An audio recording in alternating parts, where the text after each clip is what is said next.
Welcome back to Common Knowledge. This is episode 19. I think I made a mistake last time. I'm recording these in a batch. I think I said it was going to be Friday today. Of course, it's not Friday. Today would be November the 6th. This is Thursday. So, don't listen to me. You know what it was? I wasn't wearing my blue blockers. I don't know why I wear these. I just kind of like them.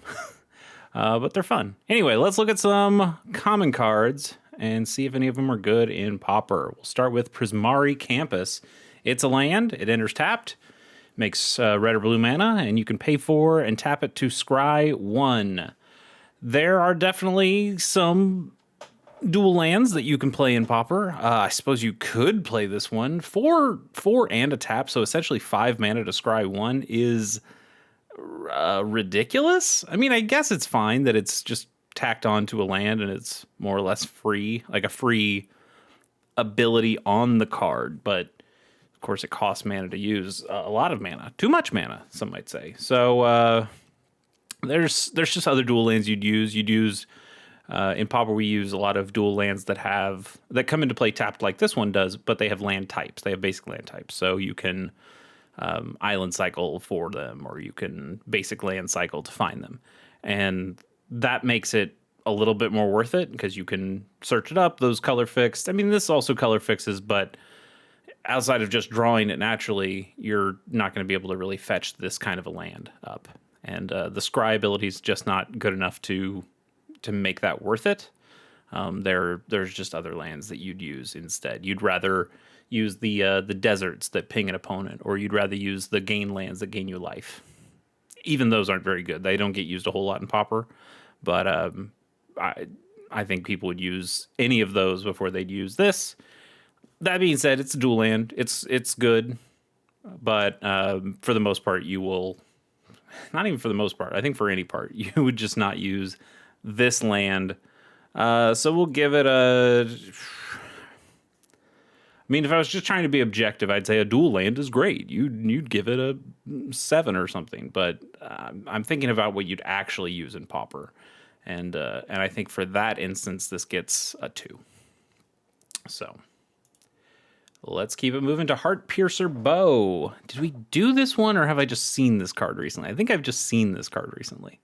Heart Piercer Bow is 2 mana for an artifact equipment, and whenever equipped creature attacks, this equipment deals 1 damage to target creature defending player's controls, and you can equip it for 1. I mean, this is essentially 3 mana to be able to get this effect. It would be kind of cool against a fairies deck where you're just able to ping down an opposing fairy and then get in potentially unblocked or take out one of their blockers. This could be interesting on like a menace creature to be able to tick down one of those. I was going to say it would be good on a death touch creature, but it actually doesn't. The creature doesn't do the damage. The bow does the damage. So that wouldn't actually be helpful other than just making it even more difficult to block, I suppose. If you took out one of their blockers and now they have to block for something else. It's a little too much mana for this effect. It's a little too weak of an effect generally. It's not bad, but you're spoiled for options here, and the creature not doing the damage is actually a big downside of this. So this gets 2.2, I think. The scores don't really matter all that much, especially not at the lower scores. Ambuscade. Ambuscade.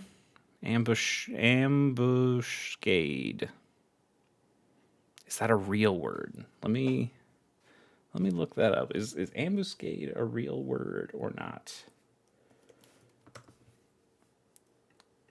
Or is it just some made up thing that they did? I feels like, yeah, ambuscade. That's a real thing. It's a noun. It means an ambush. You could just say ambush. Interesting. I think it'd be pronounced ambuscade. Anyway, it's 2 and a green for an instant. Target creature you control gets +1/+0 until end of turn, and it deals damage equal to its power to target creature and opponent control. So this does, unlike the Heart Piercer Bow, this does have the creature do the damage. So if you have a creature with Death Touch, you're able to use a bite effect that takes out one thing, and then you still get the +1/+0.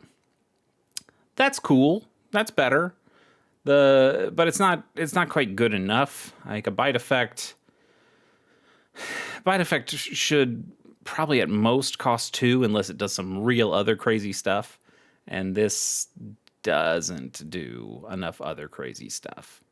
So while I do like this cat guy wrestling this crocodile creature, I don't think this card quite makes it, but it is cool. I see the applications you could do things with it, and giving it the power and then giving it the ability to take out a creature could give you a nice way of doubling up on an effect, or taking out a creature and then forcing a block. So it is kind of a 2-for-1 in that instance. It's okay. It's okay. We'll give it a 3.3. And keep it moving. Next is Squirming Mass. It's 1 and a black for a 1/1 horror, and it's got Fear, which, as the original card says, it can't be blocked except by artifact creatures or black creatures. That has now become titled Fear, and now Wizards doesn't even really print Fear.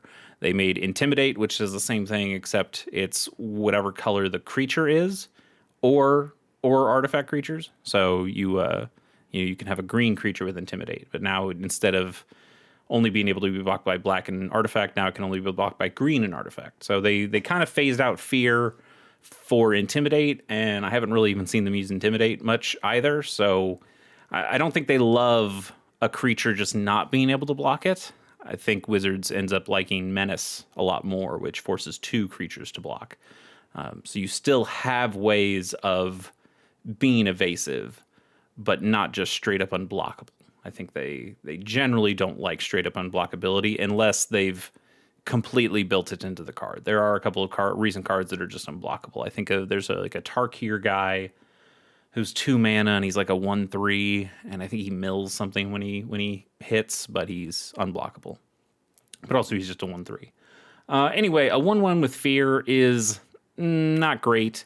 Generally, this is kind of cool if you were able to put a bunch of enchantments on it, like this with an Unholy Strength on it. Becomes, okay, now it's a 3/2 that more or less can't be blocked.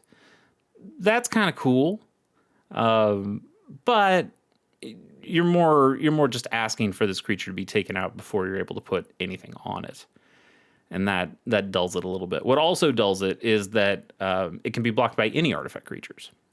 So when this card was originally made, artifact creatures were only colorless. But we've broken that barrier, and now artifact creatures can be any color. So artifacts are also very popular these days. You have, I was going to say Refurbished Familiar. That's also black, though, so it'd be able to block it. But you have a lot of artifact creatures that are popular in Pauper and would be able to block this. So I don't think you're really getting the value out of it.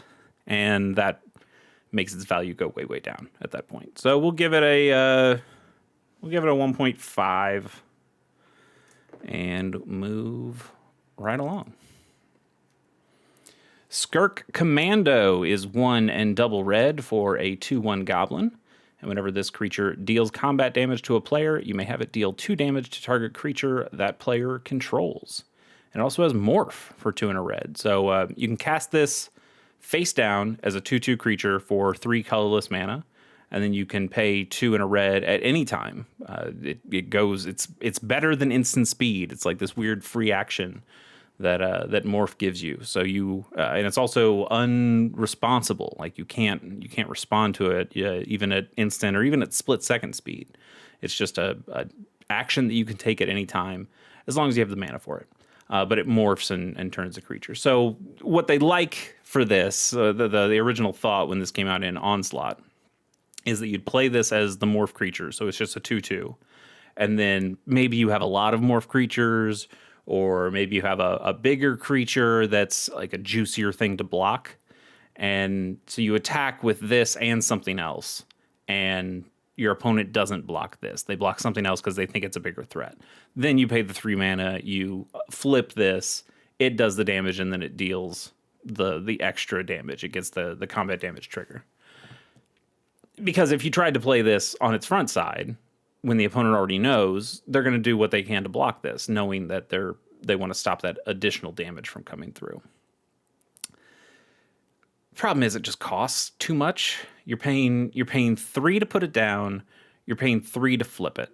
And if you don't want to flip it, you're still playing 3 of more specific colors to put it down. And that's a number of hoops. Then you got to get it to stay on the battlefield for more than a turn. It's only a 2/1. That's not great. Even if the morph creature almost at that point is better because it has that extra point of toughness.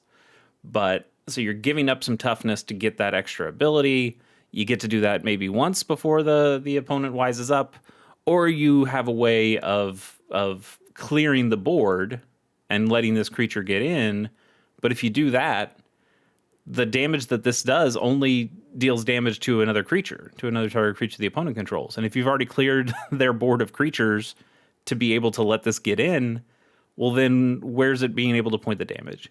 And that doesn't quite work. I guess it works against, if they're attacking, it would work against their tapped creatures. This would be a way to, I don't know, kill a ninja, kill a fairy, kill something that's coming through, and you're able to crack back with this.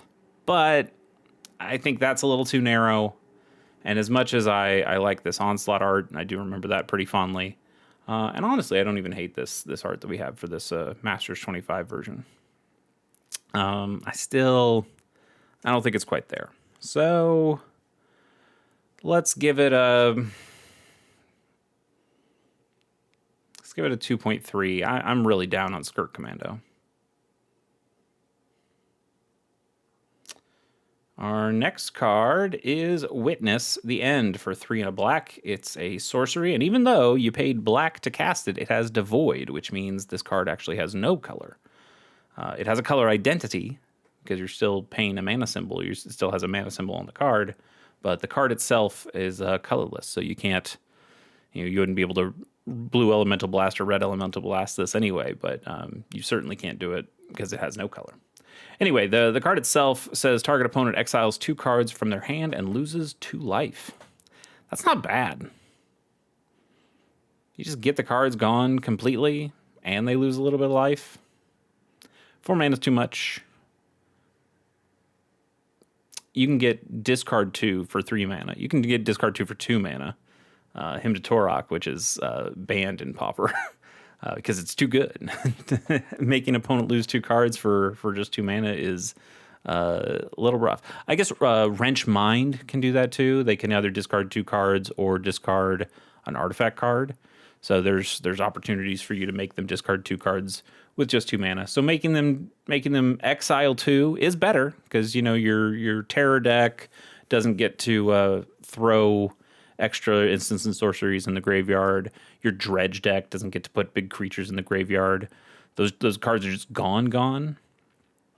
And that's better, but 4 mana is asking a lot. You can get rid of their hand in a lot more cheaper, repeatable ways than this. A Hopeless Nightmare makes them discard a card and lose 2 life, and that costs 1 mana. And what if you just bounce that back to your hand with the Core Skyfisher, played it again, bounce it back, played it again? You're getting more cards eventually, and that's giving you more value than this generally does. It's not terrible.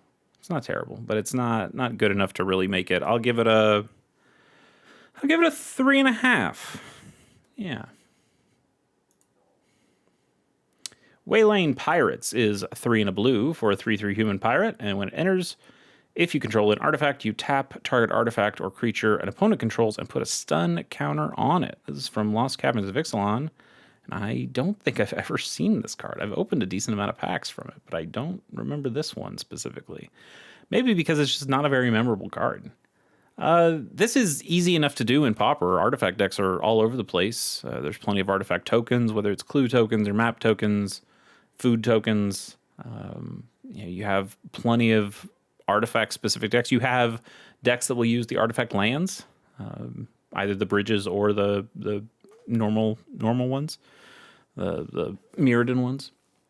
So Having an artifact on your side is not the problem. Having an artifact on your opponent's side to target this with is generally not a problem. But how useful is it really? You're paying 4 mana. You only really get a 3/3 out of it. That's not the best stats. And you're stopping one thing on an opponent's side. It's just a little too conditional everywhere.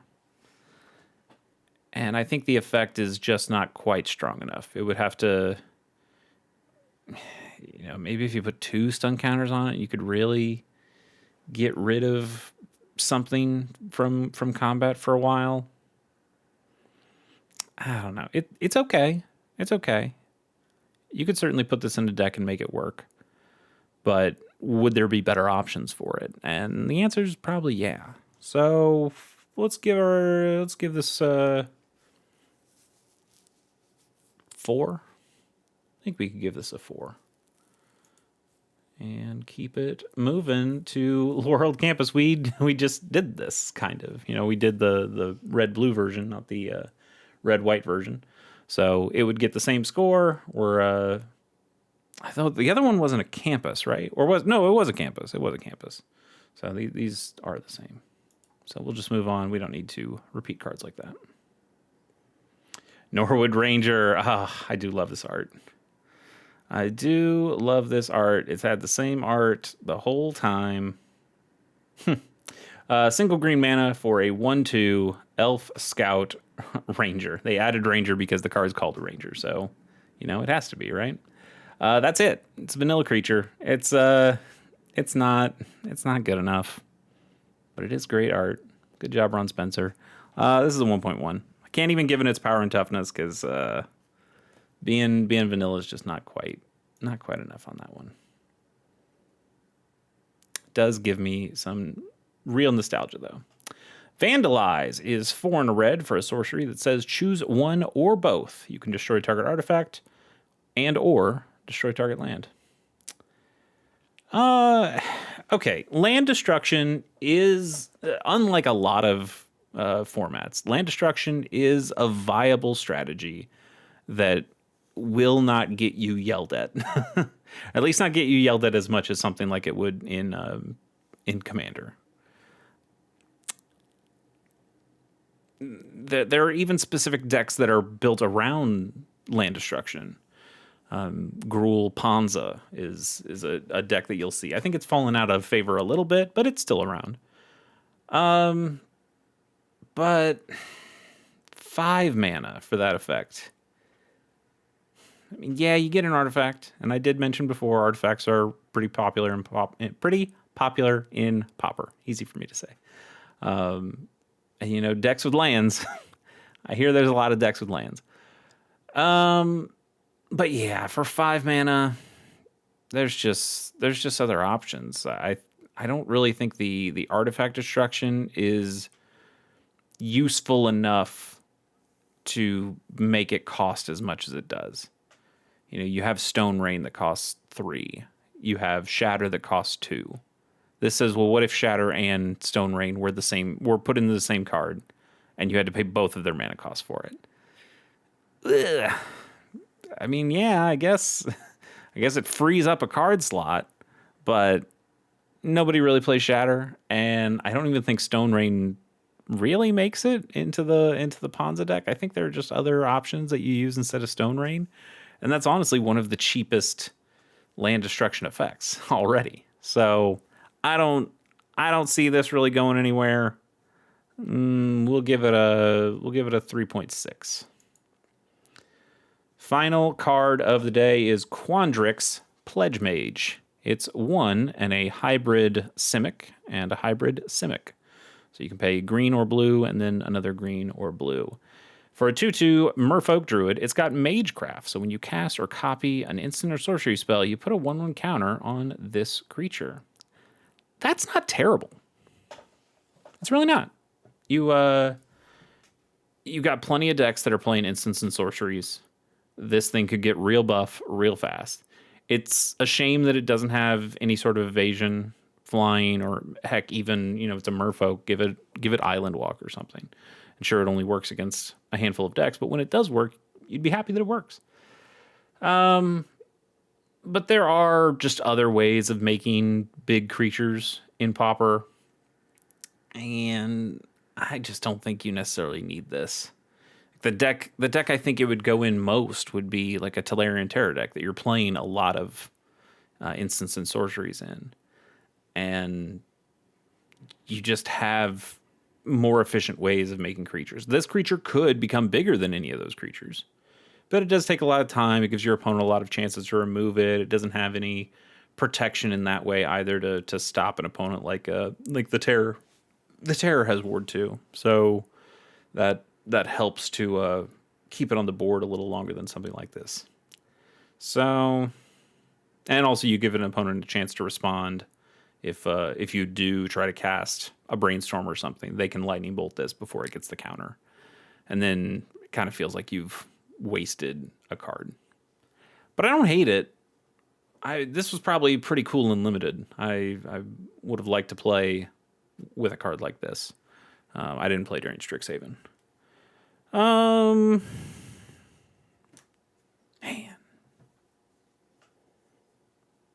I'm going to give this a 4.1. I think it's almost playable. I felt like I talked it down a lot during the explanation, but I still really like the card. Why don't we give ourselves one bonus card today, just for a little extra fun. It's Priest of the Haunted Edge. It's 1 and a black for a snow creature. A snow creature zombie cleric, and you can tap and sack it, sack the creature to give target creature -X until end of turn, where X is the number of snow lands you control, and you activate it only as a sorcery. This is pretty good. It doesn't show up in Pauper lists that I've seen, but there are some decks that use snow, lands. And, -X is sometimes better than a straight-up destroy effect. You can get around indestructible creatures, of which there are some in Pauper, or there's ways to give creatures indestructible. And so having that ability is pretty good. This thing also just blocks kind of all day for you. Being able to only do it as a sorcery is really sad. It would be great if you could block with this creature and then sacrifice it, so you get rid of the damage that something would have done on the block, and then you kill a different creature to stop, 2 creatures from doing damage. That would have been cool. I don't know how much black snow there is. I mean, you use a lot of snow when you play red sometimes, because you can use the card Scred, which is an instant that I think does damage based on the number of snow lands you control, or maybe it's snow permanents. So that's a cheaper way to do a lot of damage sometimes. I don't see it with black that often, but 2 mana is not a bad rate for this ability. I don't know, man. This is probably the best card we've seen today. So I'll give it a 4.5, because this is like right there. It's you make a deck that works with this ability, I think you got something. But just doesn't really make it into Pauper these days, that I've seen anyway. If you've seen it, go ahead, let me know. And then we will call it there. We'll see you next time on Common Knowledge.